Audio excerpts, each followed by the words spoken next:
Hello, everyone. Welcome back to yet another political episode. Today, this April, 2025 is our 2026 prediction of the month. As you know, in this setting, it's election day 2026. The decision on who shall control the Senate. Republicans have a trifecta. After a stunning Pennsylvania win in 2024, Republicans are seeming to keep the Senate red this year, as Democrats have no pathway into keeping the Senate. In order for the Democrats to win the Senate, they will have to pull up an upset in Florida and Texas. And not only that, but Alaska, and win in another additional red state. That is, according to pollsters, 20% possible, as 80% of pollsters are saying on the market is saying that it will be Republican. But the question is, can Democrats expand? Can Democrats flip seats to put the Senate into grabs in 2028? In which, if they can do that, the Senate is very much theirs in that year. But really, Republicans will win the Senate regardless this year in 2026. The determination in their goal in these Senate races is to expand. If they can expand one seat, then they're keeping the Senate. If they can keep all their seats, they're keeping the Senate red in 2028. It will not be up into contention. So without further moment ado, let's begin. All right, so 35 seats are up for contest. 35 senators will be senator-elects, or 35 winners of the said Senate, and we'll be determining them by state. It's 6 o'clock p.m., and the following states have closed their polls. That includes Kentucky. In Kentucky, we can confirm whoever is replacing McConnell. It could be Scott Jennings from CNN. I really like him better than the other guy who ran against Bashir. He's already running in this said race, but assuming it's the former Republican nominee in 2023, blanket on his name. That's how irrelevant 2023 has become for me. That Republican senator we can project will win, Daniel Cameron. I keep getting mixed up with Daniel Kelly from Wisconsin. But Daniel Cameron will win the Senate election in Kentucky. All right, next up, we have the state of Virginia. We can project that the state will re-elect Mark Warner. Senator Mark Warner, a juggernaut in the state of Wisconsin and Virginia. He may have performed a little less margin, maybe because he's been there for a pretty much longer. Who knows? Maybe the GOP could nominate Scott Jensen. I'm not. What am I thinking? He's from Minnesota. Glenn Youngkin. Excuse me. They could nominate Glenn Youngkin, who is probably the best they can give. But Warner is very well liked, and Virginia is pretty liberal, so we can go ahead and project that Democrats will keep Virginia. Okay, next up we have is Georgia. That is too close to call. We can project that Ashley Moody will win re-election in Florida. She will win a full term as U.S. Senator from Florida. And in the state of South Carolina, Lindsey Graham, assuming he runs, he will win re-election.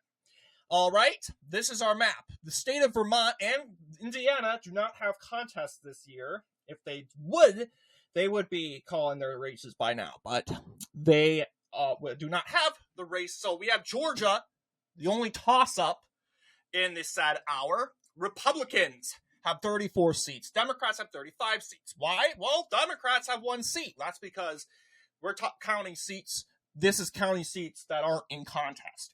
So Democrats are guaranteed to have 34 seats, and Republicans are guaranteed to have 31 seats by 2027. The question is, can they expand? So obviously, 35 seats, 34 seats. Democrats are leading so far, but just by one. The seats won are Republicans are leading. All right, it is 7:30 p.m. It's been a half hour. We have 3 states are closing. We can make a projection. The former lieutenant governor, I keep blanking on his name, but he wins. That former lieutenant governor that was appointed to the said seat, which by Mark Devine, that is John Husted. He will win Ohio. In West Virginia. Senator Capitol will win in West Virginia. North Carolina is too close to call. Republicans have seized the lead. They have taken the lead, not seized the lead. We can't say this is guaranteed. But 36 seats for said Republicans. It's now 8 p.m. We are ready to project the following states. Maine, we can project, is too close to call. In New Hampshire, Chris Pappas will win in the state of New Hampshire. In Massachusetts, I think it's Senator Markey or something like that. I keep blanking on. I don't want to get. He has the similar name as the senator from Oregon, but it's Ed Markey from Massachusetts. In Rhode Island, we can project that Jack Reed will win re-election. In New Jersey, Cory Booker will win re-election. In Delaware, we can project that Chris Coons will win re-election. Now, looking at Alabama, we can project that Tommy Tuberville will win re-election. And in the state of Tennessee, Bill Hagerty, who served one term in the United States Senate, will win re-election.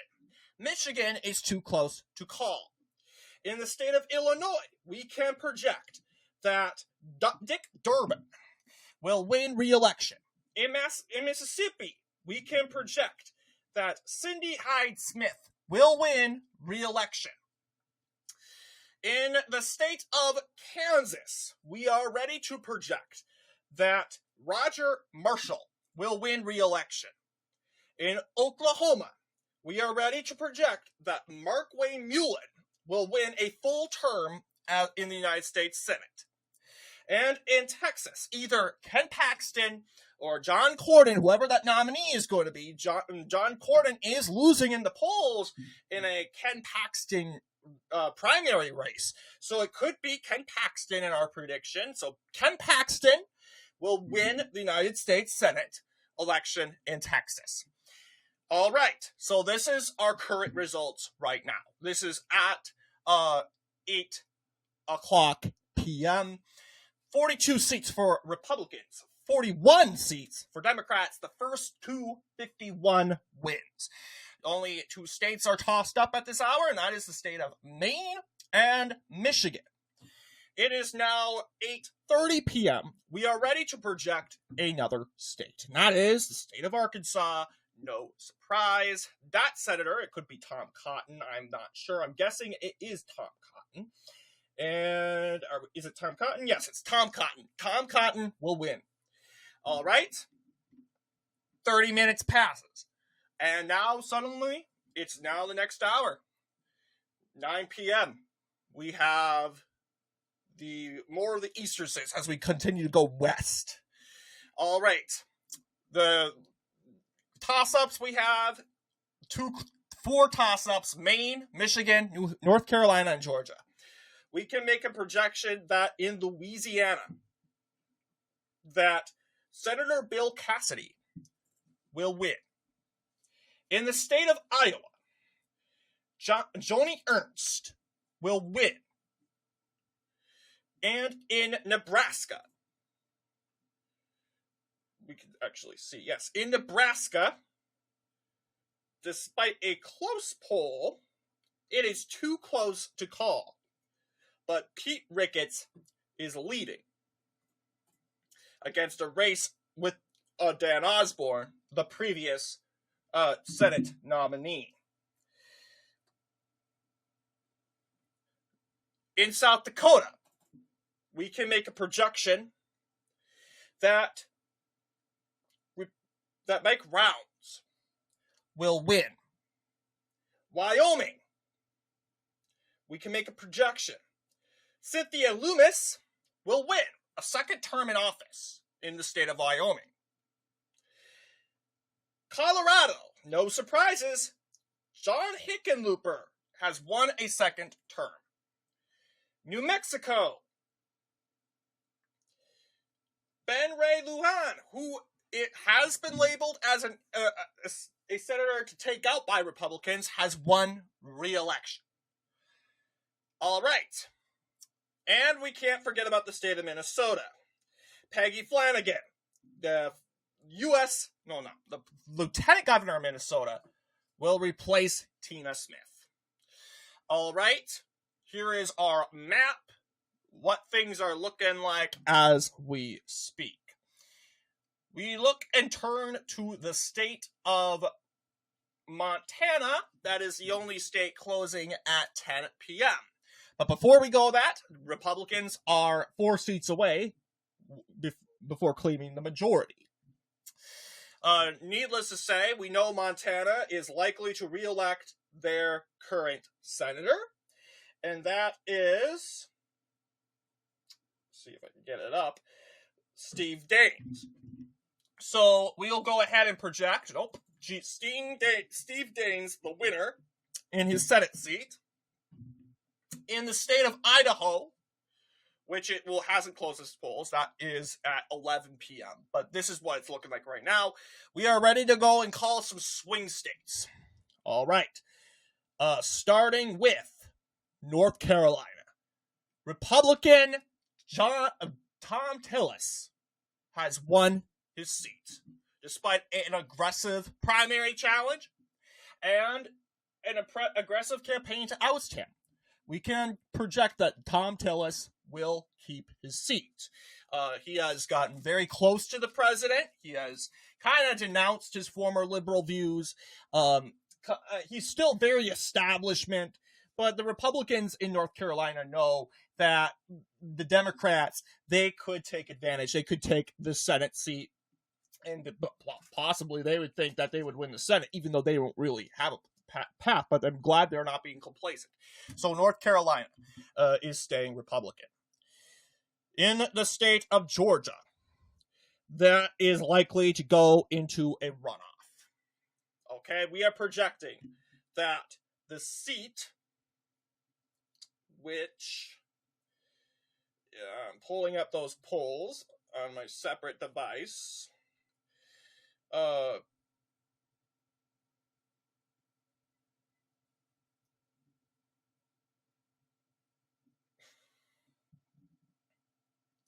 Actually, I think we can just go ahead and project it since Ossoff, spoiler alert, is leading in the polls. We can project him the winner. He's, in this theory, cracked 50%. He is the winner in the state of Georgia. So far, no flips, ironically. But hey, it's likely that we will have a runoff in Georgia. Not downplaying that, but as of right now, this forecast, it's looking like Ossoff will claim the majority if we have a Buddy Carter as a Republican nominee. So, looking at the 10 o'clock p.m. poll closings, we have the state of Idaho. No surprise, it is Republican. No one suspected a flip. It is staying Republican. And that being, I want to believe, whose seats? Jim Risch. He is the winner. And then finally, you have the state of Oregon, which has projected its winner. And if I am not mistaken, that Jeff Merkley, who is very similar to Ed Markey, same name, not same name, but very similar last name. I get them very confused. But Jeff Merkley will win his re-election in the state of Oregon. In Alaska, we're going to go ahead. It's 12 p.m., new day. It's Wednesday. Hooray. Alaska is going to Dan Sullivan. We know that this is not in contention, and we can project at 12 a.m., good morning, Republicans, early morning news, have contained their majority in the Senate. It really doesn't matter if they lose Nebraska. It doesn't really matter if they lose Michigan and Maine. They will have the majority and going forward. So these are the toss-ups, really. You have, maybe North Carolina going maybe into the toss-up. But if, let's just say, Democrats win Nebraska, Michigan, North Carolina and Maine, it would be 50-50. J.D. Vance would break that tie. So Republicans, it's inevitable, will win the Senate in 2026, and it will be continuing to be red till 2028, where that really is up to contention. But as of right now, it seems as if the Senate will be Republican in 2028, because Democrats have not yet actually unlocked a new seat. They haven't break the new seat. They didn't flip a seat, but Republicans haven't either. And in this situation, if Democrats don't gain a seat, then the Senate is going to be pretty hard to break in 2028 for Democrats. In fact, it might be even worse. But we're going to go ahead and make a projection that at maybe like 1 o'clock a.m. in the morning, we can project that Nebraska has reelected Pete Ricketts to a full term. Then you have Maine and Michigan. You have these two states. Maine, we can project Susan Collins will win. In a race in Michigan, our scenario in Michigan is a race between Mike Rogers, who did declare his nomination, who did win, who did run in 2024, 2 years ago. And he is running against a Democratic state senator, Miss McMorrow, or Mallory McMorrow. Let's see. I'm just looking at those polls. Make sure I'm not going to make a wrong projection. But it looks like that our decision has been reached. Wait for it. We are ready to make a projection. McMorrow will win in Michigan. And there you guys have it. What changes? Absolutely nothing. Absolutely. As of right now, nothing changes. I know here comes the dislikes. Here comes the dislikes. I'm fine with that. I don't really care about the dislikes on this video. Go ahead and comment whatever you want. But I'm just saying, right now, we have no indications that there is going to be an inevitable flip. Jon Ossoff, very popular in Georgia. They're saying, people are going to come out and vote for Ossoff. He's very well liked. This is what the left is saying. Okay, then the left doesn't get to rage in the comments. That's how I say it, because they got what they want. They got Jon Ossoff. Am I wrong? You want me to recall Georgia? I'm just saying. But you might want me to flip New Jersey? I'm being as transparent as I can here. It's really too early. You have Michigan probably being the biggest toss-up. Yeah, you would think Mike Rogers would win that state, but then again, Mike Rogers has become, he's too far away into political history. Yes, he did very well in Michigan, and maybe he will become more relevant again, seeing that he has a record of being, of course, the former U.S. congressman, U.S. representative from Michigan. But anyway, this is our decision. In retrospect, Republicans keep the Senate, and Democrats, sorry, Democrats, you're not going to win in 2028. There's no pathway for you guys. In fact, it's going to get a bit harder. So, no future for Democrats in the Senate. It's going to be red. It's going to be red for sure in 2026. 2028 is a big question mark. But what do you guys think in regards to this video? Let me know down below. And as always, I will see you all in the next political episode.